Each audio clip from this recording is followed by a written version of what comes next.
उसकी प्रतिष्ठा हुई और नवरात्र के महीने में उस दुर्गा की प्रतिमा की पूजा हुई। बहुएं भी जाती हैं नई उम्र की, बेटियां भी जाती हैं, अधिक उम्र की महिलाएं भी जाती हैं, माँ भी जाती है, सास भी जाती है। तो आपने दुर्गा मंदिर में जाकर या दुर्गा पंडाल में जाकर दुर्गा की पूजा तो की, किंतु घर में सास और बहू के रूप में जो दुर्गा विराजमान है उसके साथ व्यवहार कैसा आपका है? प्रेम है या नहीं? ये जितनी महिलाएं हैं, नई उम्र की हो पुरानी उम्र का, जरा सोचें। जिस पति को पाने के लिए आपने अपने माता पिता को छोड़ा, भाई बहन को छोड़ा, सखी सहेलियों को छोड़ा, गांव घर को छोड़ा, सबको छोड़ा, उस पति को उस पंडाल की दुर्गा ने पैदा किया है, मंदिर दुर्गा ने पैदा किया है, या तुम्हारे घर में सास रूपी दुर्गा है उसने पैदा किया है?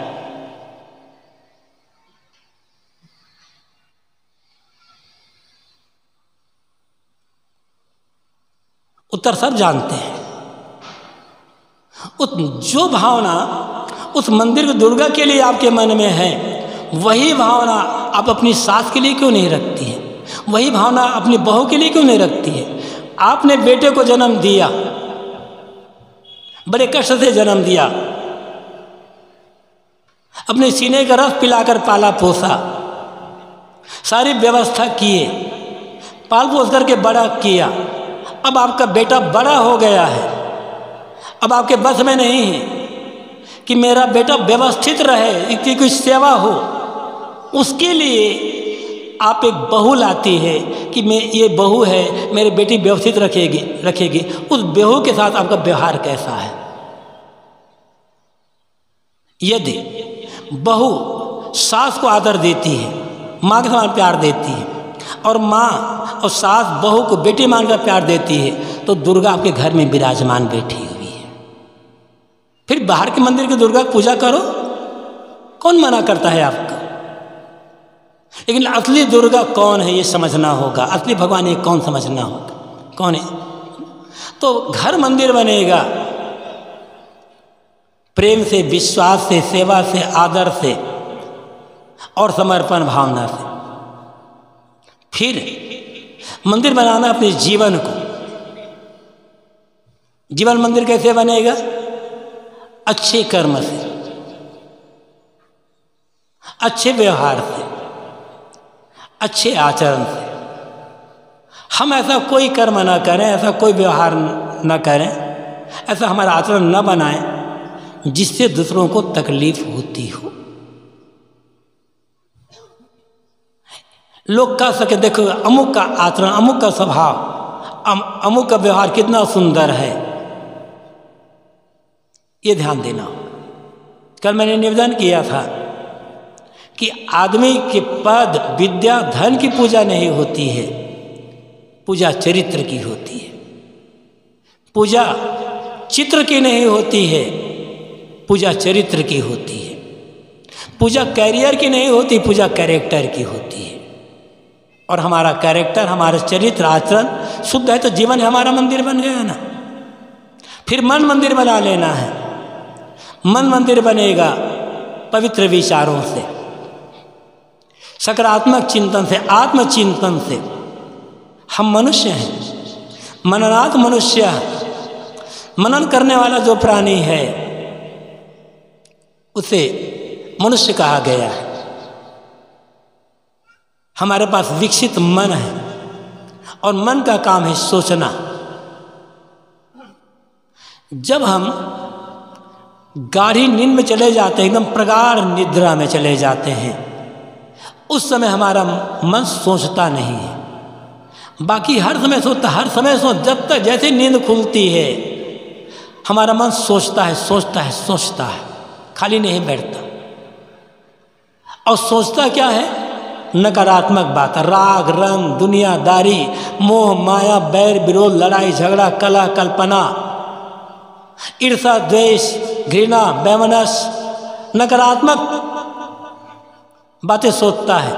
और जितना नकारात्मक सोचेंगे जहर पैदा होता चला जाएगा, और वो जहर एक दिन हमारे लिए दुख का कारण बन जाएगा। फिर जब जहर ज़्यादा हो जाएगा तो बाहर निकल जाता है, दुख के लिए दूसरे के दुख का कारण बनता है। सोचना ही है ना, तो अच्छी बातें सोचें, प्रेम की, दया, क्षमा, करुणा, ज्ञान, भक्ति की बातें सोचें, सकारात्मक बातें सोचें, अपने आत्मा की बातें सोचें, अपने आत्मा का अमरता की बातें सोचें। उसी का भगवान की बात सोचते कह दो। जितना हमारा मन व्यवस्थित सोचेगा, आत्मचिंतन में डूबा रहेगा, ज्ञान चिंतन में डूबा रहेगा, कभी कोई विकारी बात मन में नहीं आएगी, तो मन मंदिर बन जाएगा। गुरुदेव जी कहा करते थे, अनेक बार आप लोगों ने गुरुदेव दर्शन किया, उनके प्रवचन भी सुना है। गुरुदेव जी अक्सर कहा करते थे सदगुरु कबीर की साधना के विषय में, एक होती है सहज समाधि और एक होती है सहज साधना। सहज समाधि को सदगुरु कबीर ने सहज ध्यान भी कहा है। संतो सहज समाधि भली, विश्व प्रसिद्ध पद है सदगुरु कबीर का ये। बीजक में वे कहते हैं सहज ध्यान रहो, सहज ध्यान रहो, गुरु के वचन समाई हो। तो जो सहज समाधि है या सहज ध्यान है, हम बैठ करके करते हैं अकेले में, या कभी कभी शिविर लगाते हैं सिखाने के लिए, सीखने के लिए। तो सहज समाधि और सहज ध्यान एक जगह बैठ करके करने की चीज होती है। किंतु सहज साधना, सहज साधना का अर्थ है वह साधना जो हर जगह हर समय चल सके, उसी का नाम है सहज साधना। और वो क्या है? हर समय रास्ता चलते, खेत में काम करते, खलिहान में काम करते, दफ्तर में काम करते, कारखाना में काम करते, घर में किचन में काम करते, बाथरूम में स्नान करते, कपड़े धोते, झाड़ू लगाते, हर समय ये देखना कि मेरा मन क्या सोच रहा है। गलत तो नहीं सोच रहा है, विकारी बात, ईर्ष्या द्वेष की बात, विरोध की बात तो नहीं सोच रहा है। यदि ऐसा सोच रहा है तो तुरंत सावधान होकर के प्रेम की, दया की, क्षमा की बात सोचना शुरू करें, ज्ञान भक्ति की बात सोचना शुरू करें, सकारात्मक बात, अपने आत्मा की बात सोचना शुरू करें। ये सहज समाधि आपकी सहज साधना हो जाएगी। जब ये सहज साधना पूरी हो जाएगी तब वो सहज समाधि लगेगी। यदि सहज साधना हमने अपने मन पर कंट्रोल नहीं किया, मन पर ध्यान नहीं दिया, तो कभी भी हमारा ध्यान लगने वाला है नहीं। क्योंकि व्यवहार काल में हमने अपने मन को बिगाड़ डाला है गलत सोच सोच करके। तो ध्यान कहाँ से बनेगा, पूजा कहाँ से बनेगी? सोचना ही है ना, तो सकारात्मक सोचें, फिर बढ़िया हो जाएगा। जो करना है प्रेम से करें तो हर करना पूजा बन जाएगा। शायद 1 साल पहले, 1 साल हो रहा होगा ऐसा कुछ है, मैं सूरत आश्रम में था, निवास में बैठा था, तो एक पति पत्नी मिलने आए। दोनों एक बैंक में काम करते थे। कहने लगे महाराज जी बहुत टेंशन रहता है, बहुत टेंशन रहता है। सुबह जाते हैं 9 बजे, रात में आते आते 9 बज जाता है। महाराज इतना काम है, महाराज इतना काम है, महाराज इतना दबाव है, इतना मन में इतना टेंशन रहता है महाराज कि क्या कहें। महाराज ये उपाय क्या है? मैं कहा ऐसा करो, इतना टेंशन करते हो तो नौकरी छोड़ दो। कि महाराज तब तो खाएंगे क्या फिर? यदि नौकरी छोड़ देंगे तो खाएंगे क्या? तो मैं कहा नौकरी छोड़ नहीं सकते। और कहते हो टेंशन में है, तो रास्ता क्या है बीच में फिर? मैंने उनसे कहा देखो एक उपाय करो, हो सकता है टेंशन दूर हो जाए। ये बात उनके लिए नहीं है, हम सब के लिए। मैंने उनसे कहा कि जब आप लोग तैयार होकर बैंक जाने के लिए निकलें, तब ये मत सोचिए कि हम बैंक में जा रहे हैं काम करने के लिए। ये सोचिए कि हम मंदिर जा रहे हैं पूजा करने के लिए। वो जो बैंक है, आपका जो ऑफिस है, वो मंदिर है। और सोचिए जितने कस्टमर आ रहे हैं, चाहे पैसा निकालने के लिए चाहे जमा करने के लिए, सोचिए कि भगवान इस रूप में हमारे सामने आए हैं, हमें सेवा का अवसर दे रहे हैं। फिर देखो वही टेंशन दूर हो जाएगा। आप दुकान जा रहे हो तो ये सोचो कि मैं मंदिर जा रहा हूँ पूजा करने के लिए। आपका दुकान आपका मंदिर है। जितने ग्राहक आ रहे हैं, भगवान आ रहे हैं आपके सामने, आपको उस रूप में सेवा लेने के लिए उचित सौदा दो, उचित मुनाफा लो, उचित दाम लो। आपका दुकान में काम करना पूजा बन जाएगा। दुकान मंदिर और आपका काम करना पूजा बन जाएगा। दफ्तर में जा रहे हो काम करने, सोचो मैं मंदिर जा रहा हूँ पूजा करने के लिए। जब तक अपने कार्यस्थल को मंदिर नहीं बनाएंगे, मन की थकान दूर नहीं होने वाली है। और ये हम ये काम नहीं कर पाते, तो बाहर मंदिर बनाना बहुत सरल हो जाता है। अपने जीवन को, परिवार को, मन को मंदिर बनाना, कार्यस्थल को मंदिर बनाना ये कठिन है। और यही भक्ति करने का फल है। पहली बात मैंने कही, सदगुरु कबीर की पंक्ति कही थी, सदगुरु शरण जाए के तामस त्यागी। गुरु की शरण में गए हो, धर्म का काम करते हो, तो उसकी कसौटी है भीतर का जो अज्ञान है, अज्ञान का अंधकार, इसका दूर होते चले जाना। और अज्ञान अंधकार दूर हो गया, फिर जीवन में कोई दुख नहीं रह जाएगा। सद्गुरु शरणे जाए के तामस त्यागिए, भला बुरा कही जाए तो उठ नहीं लागिए। साहब कहते तो कोई तुम्हें भला बुरा कह दे तो उठ करके लगना मत, प्रतिक्रिया में, रिएक्शन में मत पड़ना। हमारे अंदर जल्दी से रिएक्शन शुरू होता, प्रतिक्रिया शुरू होती है। हम निरंतर प्रतिक्रिया में जी रहे हैं। उन्होंने मेरे लिए ऐसा कहा, मन का अनुकूल बात हुई, रागात्मक प्रतिक्रिया हुई, खुशी की लहर दौड़ पड़ी। मन के प्रतिकूल बात हुई, द्वेषात्मक प्रतिक्रिया हुई। हर समय रिएक्शन, रिएक्शन, रिएक्शन, प्रतिक्रिया में हम जीते हैं। और प्रतिक्रिया में जीने वाला आदमी जीवन को समझ नहीं सकता। सच्ची प्रसन्नता क्या है, मन की शांति क्या है, इसका कभी अनुभव नहीं कर सकता। हमारे भीतर जो प्रतिक्रिया चलती है, इसी को तो दूर करना है। धर्म का काम है प्रतिक्रिया रहित मन। और प्रतिक्रिया रहित मन में कोई दुख नहीं होगा, जो है जैसा है। सदगुरु कबीर कहते हैं, भला बुरा कही जाए तो उठ नहीं लागिए। यदि कोई तुम्हें भला बुरा कह दे तो उठ करके लगना मत। विवाद से विवाद शांत नहीं होता, कला से कला शांत नहीं होता है। लड़ लड़ करके आज तक शांति कौन पाया है? लड़ करके आप किसी की जबान बंद कर सकते हैं ताकत के बल पर, लेकिन शांति नहीं मिलेगी। लड़ करके आप किसी के सिर को झुका सकते हैं, मन को नहीं झुका सकते।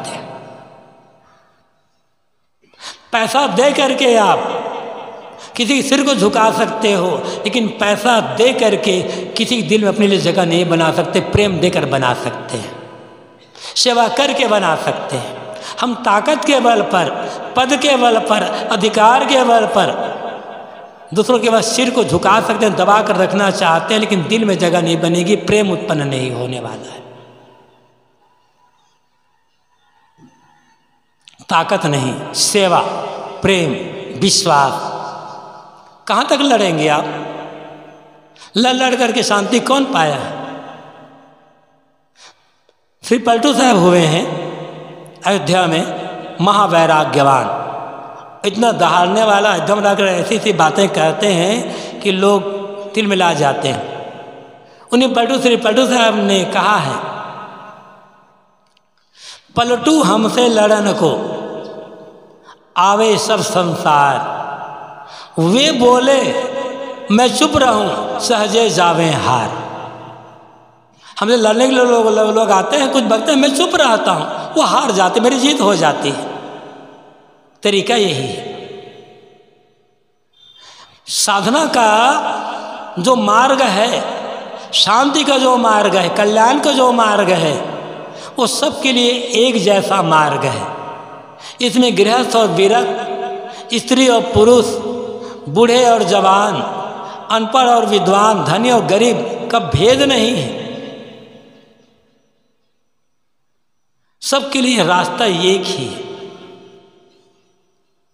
एक जिज्ञासु साधक एक संत के पास जाकर के निवेदन करता है, गुरुदेव मैं कल्याण के मार्ग पर चलना चाहता हूँ, शांति के पथ पर चलना चाहता हूँ, शांति पाना चाहता हूँ, क्या करूँ, उपाय क्या है? तो संत ने पूछा, सचमुच में शांति पाना चाहते हो, कल्याण के मार्ग पर चलना चाहते हो? कि हाँ गुरुदेव।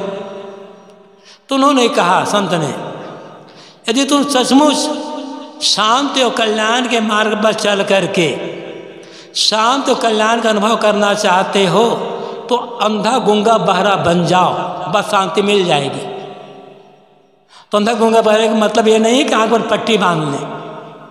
कई बार ऐसा होता है, गलत काम हो रहा है, देख कर अनदेखा करना पड़ता, आपको अपने घर में करना पड़ेगा। कई बार ऐसा होता है, बेटे ने, बहू ने, पिता ने, पुत्र ने, भाई ने, गुरु ने, शिष्य ने अनसुहाती बात कह दी, बहरा बनना पड़ता है और गूंगा भी बनना पड़ता है। कहाँ तक लड़ोगे भाई? अपने घर में रहने शांति चाहते हो ना, तो अंधा गूंगा बहरा तो बनाना ही पड़ेगा। यही रास्ता है।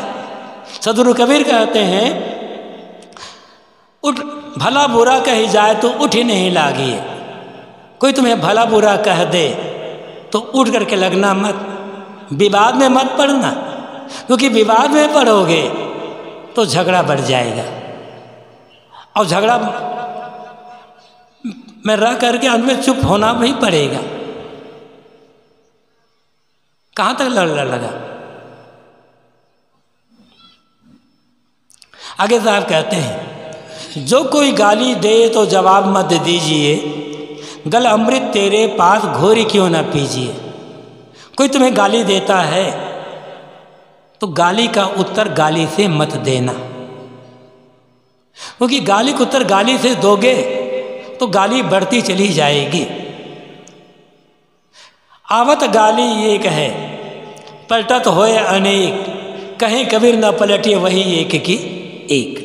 गाली जब भी आती है अकेली आती है, पलट दो तो इतने बाल बच्चे पैदा हो जाते हैं कि गणना करना मुश्किल। गाली को मारने का बढ़िया तरीका है मौन हो जाना, लेकिन मौन होने में हमारा अहंकार आ जाता है। अरे वो गाली दे रहा है, तुम चुप रह जाओगे ना तो लोग तुम्हें दब्बू समझेंगे, कायर समझेंगे। अरे कुछ तो कहो। ये अहंकार चुप रहने नहीं देता हमारा, और यही अहंकार फिर हमें ऐसा नचाता है, ऐसा रुलाता है, दुख के गड्ढे में गिराता है। तब बात समझ में आती है, तब तो रास्ता बंद हो गया, समय बीत चुका होता है। उस समय अपने मन को मार करके शांत रह जाना, यही तो धर्म भक्ति सेवा करने का फल होता है। कल मैंने कहा था, महाभारत का वो श्लोक पुनः याद करें। ऐसे समय में महाभारत के जो श्लोक वेद व्यास जी ने जो कहा है वो काम आता है, लेकिन हम भूल जाते हैं। वेद व्यास जी कहते हैं, नाहम शत प्रसभा में किंचित दमम द्वारम है अमृष्य वेद में गुह्यम ब्रह्म तदिदम ब्रह्मीमि न मानुषात श्रेष्ठतरम है किंचित। नाहम शब्द प्रसभा में किंचित, इसका भावार्थ है, वेद व्यास जी कहते हैं कि लोगों ने मुझे गाली दी है, जरा ख्याल करो। हम का जैसा है, उन्होंने हमें गाली दी, उन्होंने हमारी निंदा की, उन्होंने हमारी बुराई की। वेद व्यास जी कहते हैं लोगों ने मुझे गाली दी। क्या हम लोग वेद व्यास से भी बड़े हो गए? इतने बड़े विद्वान, संस्कृत साहित्य में वेद व्यास जैसा विद्वान दूसरा कोई नहीं मिलता है। महाविद्वान, महाभारत उनसे जुड़ा हुआ है, 18 पुराण उनसे जुड़े हुए हैं। और कहा जाता है कि उन्होंने चारों वेदों का संपादन किया। अंतिम संपादक माने जाते हैं वेद व्यास। और वो वेद व्यास कौरव और पांडवों के पूर्वज। कौरव पांडव संतान किसके है? उसी वेद व्यास की संतान है ना। वेद व्यास के पुत्र चित्रांगा विचित्रवीर के फिर आगे सब बढ़ गए। तो वेद व्यास कहते हैं कि लोगों ने मुझे गाली दी, किंतु बदले में मैं थोड़ी भी गाली नहीं देता। तो किसी ने कहा क्यों महाराज, क्या आपको गाली देना नहीं आता क्या? हमारे पास आओ, हम सिखा देते हैं गाली देना। बहुत सिखाएंगे, मौन रहना सिखाएगा नहीं कोई, झगड़ा रहना सिखा देते हैं लोग। तो पूछा लोगों ने कि महाराज आखिर बात क्या है? लोग आपको गाली देते हैं और आप बदले में गाली नहीं देते, कारण क्या है? तो वो कहते हैं दमम द्वारम या अमृष्य वेद में, क्योंकि मैं जानता हूँ अपने मन को मार लेना, झुक जाना, सहन कर लेना अमृत के द्वार में प्रवेश करना है। अपने अहंकार को मार करके शांत रह जाना, सहनशील बन जाना, यह है अमृत के द्वार में प्रवेश करना। अमृत हमारे भीतर है, लेकिन हमारा अमृत जीवन भर दबा का दबा रह जाता है और जहर उबला रह जाता है। क्रोध, ईर्षा, द्वेष, बैर, विरोध, गाली गलौज, मार पीट, हिंसा, हत्या, ये तो जहर है ना। और हम इसको निकालते रहते हैं, बराबर निकालते रहते हैं। सहनशीलता, गम खा लेना, मौन रह जाना, शांत रह जाना, प्रेम का व्यवहार करना, क्षमा कर लेना, ये अमृत है।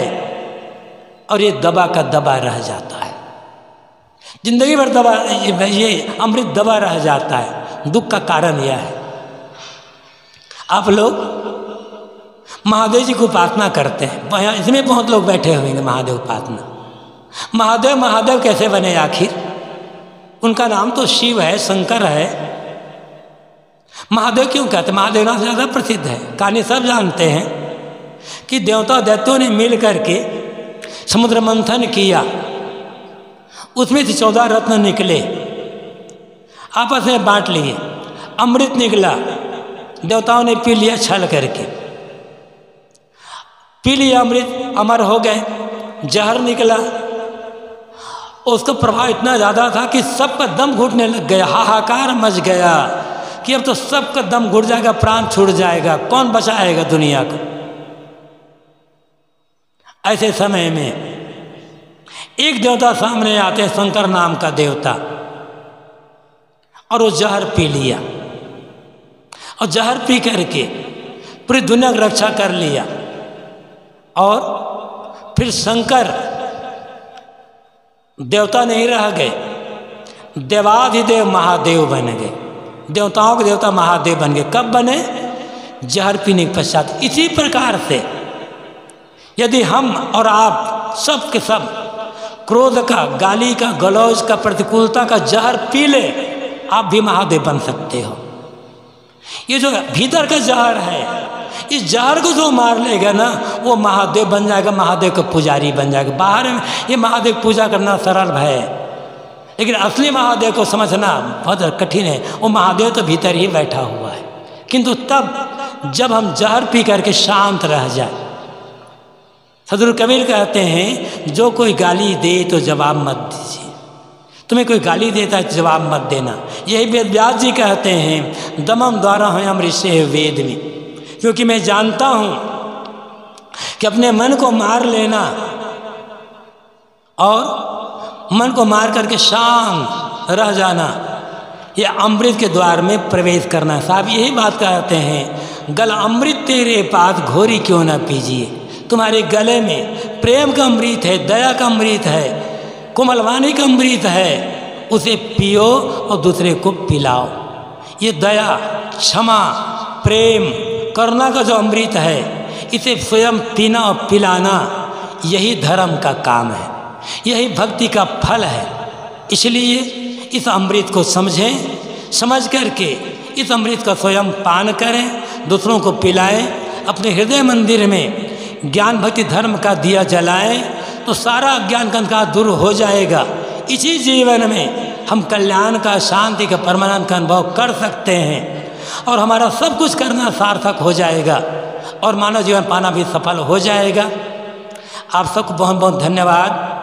आप लोगों ने मेरी बातों ध्यान से सुना, बहुत बहुत पुनः धन्यवाद, शुभकामनाएं। अपनी वाणी को यहीं पर विराम।